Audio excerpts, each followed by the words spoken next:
에스라 느헤미야 때의 이 초막절에서 우리가 주목해야 할 또 하나는 이때 초막절이 희생제사 중심이 아니었다는 것입니다.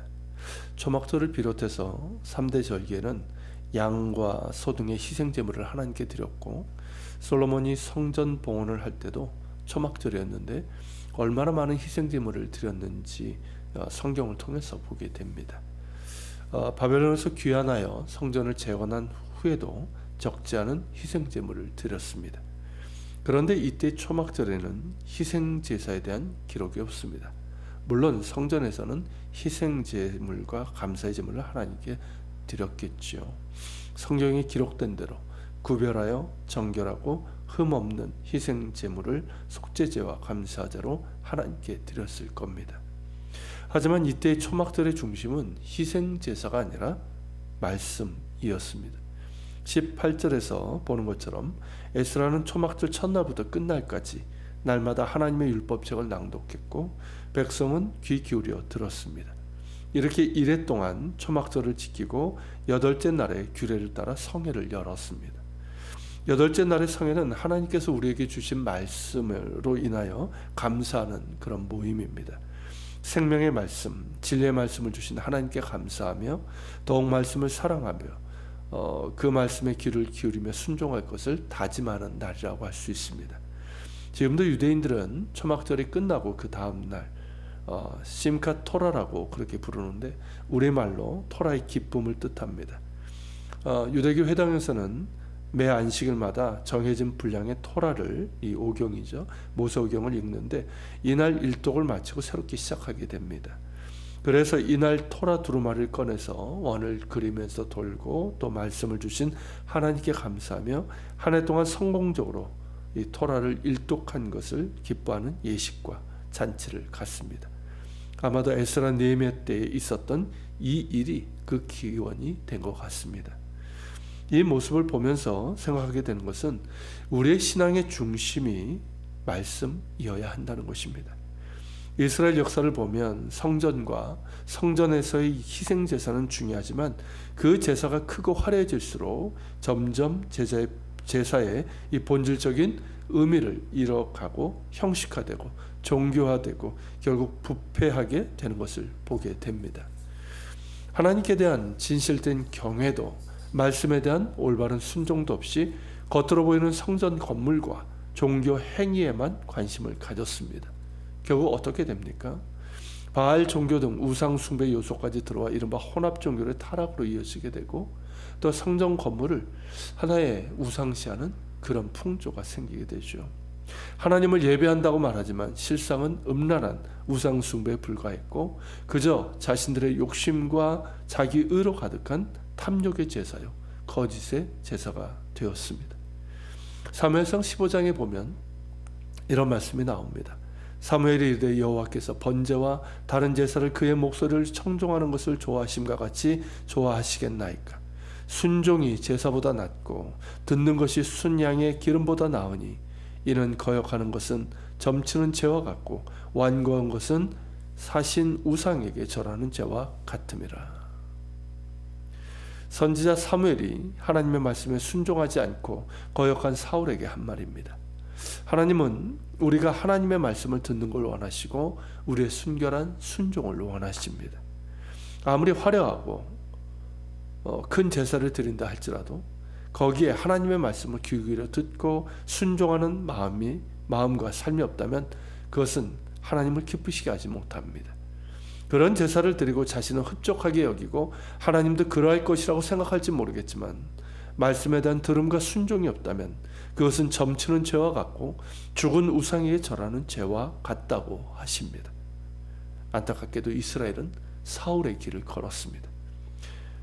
매년 절기 때마다 그리고 안식일마다 그리고 날마다 번제를 비롯한 희생제물을 드렸지만 거기에는 하나님을 향한 진실된 경외도 없었고 말씀에 대한 순종도 없었습니다. 그 결과 하나님께서 그들의 제사를 역겨워하시고 성전에서 떠나신 것 아닙니까? 하나님이 떠나신 성전은 더 이상 성전이 아닙니다.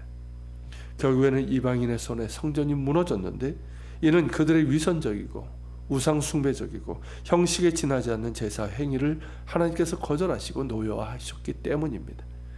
그래서 바벨론 포로에서 끌려간 이들은 다시 성경을 상고하면서 자신들의 죄를 회개하고 말씀을 붙들게 됩니다. 그래서 성전 대신 회당이라고 하는 것이 생겼고, 회당에서 희생제사 대신 말씀이 중심되는 예배가 드려졌습니다. 에스라 느헤미야도 강조한 것이 바로 말씀이었습니다. 무너진 언약 공동체를 세우는 것은 단순히 성전과 성벽을 재건한다고 되는 것이 아니라 하나님의 말씀이 바르게 선포되고 또한 바르게 귀 기울여 들으며 회개하며 순종할 때 이루어진다는 것을 알았기 때문입니다. 그들이 바라던 대로 백성들이 하나님의 은혜를 사모하여 말씀에 귀 기울여 들으며 회개함으로 영적인 토대가 이루어졌을 때 에스라는 초막절 일주일 동안 성경을 낭독했고 백성들은 사모하는 마음으로 귀를 기울였습니다. 그 결과 우리가 다음 시간에 보겠지만 대대적인 회개의 역사가 일어나게 됩니다. 영적 갱신과 부흥의 역사인 것이죠. 말씀이 바르게 선포되고 또한 바르게 귀 기울여 들을 때 일어나는 영적 역사입니다. 이 모습을 보면서 지금 한국교회 모습을 보게 됩니다. 한국교회 역시 어느 순간 건물 중심의 교회가 되어버렸습니다. 눈에 보이는 외형을 자랑하고 그것이 곧 부흥이라 생각했습니다. 하지만 코로나로 인해서 그 큰 건물에는 소수의 사람들만이 예배를 드리고 있습니다. 물론 안타까운 현실이고 속히 모든 교우들이 함께 예배 드릴 수 있게 되기를 바라지만, 한편으로는 우리의 신앙의 중심이 건물 중심이 아니라 말씀 중심으로 우리의 신앙을 다시 세우는 계기로 삼는 그런 기회가 되었으면 하는 바람입니다. 예배 역시 어느새 형식이 되고 습관이 되고 하나의 종교적인 행위로 전락해버린 데에서 돌이켜서 하나님의 임재와 긍휼을 구하며 가난한 심령으로 하나님께 예배하는, 그리고 감사하면서 예배하는 예배의 회복으로 이어지기를 소망합니다. 우리가 함께 모여 예배하기 어려운 이때에 더욱 예배의 소중함을 깨닫고 하나님이 찾으시는 예배자로 변화되고 성숙해지는 우리가 될 수 있기를 바랍니다. 무엇보다 하나님의 말씀에 대한 사모함이 회복되기를 소망합니다. 교회 강단마다 순전한 하나님 나라의 복음이 바르게 선포되게 하시고 그 말씀을 듣는 모든 이들이 오프라인이든 온라인이든 초막절을 지킨 이스라엘 백성들처럼 말씀에 대한 자발적인 사모함이 있기를 바랍니다. 그래서 에스라 느헤미야 때처럼 하나님의 말씀이 올바로 선포되고 해석되고 또한 이 모든 이들이 사모하는 마음으로 귀 기울여 듣는 가운데 무너진 한국교회 영적 갱신과 참된 부흥의 역사가 있기를 기도합니다. 우리 같이 기도합시다. 주님, 에스라 느헤미야 때 새로 재건된 성전에서 희생제물이 드려졌지만 그들은 말씀 중심의 초막절을 보냈습니다. 주님, 우리 역시 그저 겉으로 보이는 건물, 어느새 인간 편의와 인간 중심의 그런 종교적인 행위가 되어버린 그런 예배에 만족하지 않게 하시고 하나님을 향한 진실한 예배가 회복되고 어떤 하나님의 말씀을 사랑하며 그 말씀 중심의 그런 신앙을 회복할 수 있도록 도와주시옵소서.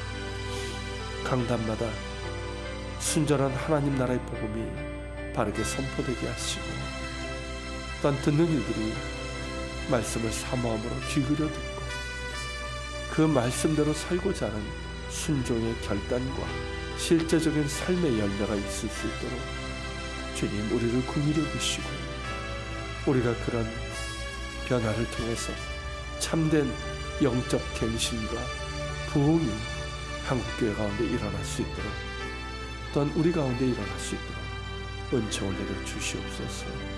우리 같이 기도하며 주님 앞에 나아갑시다.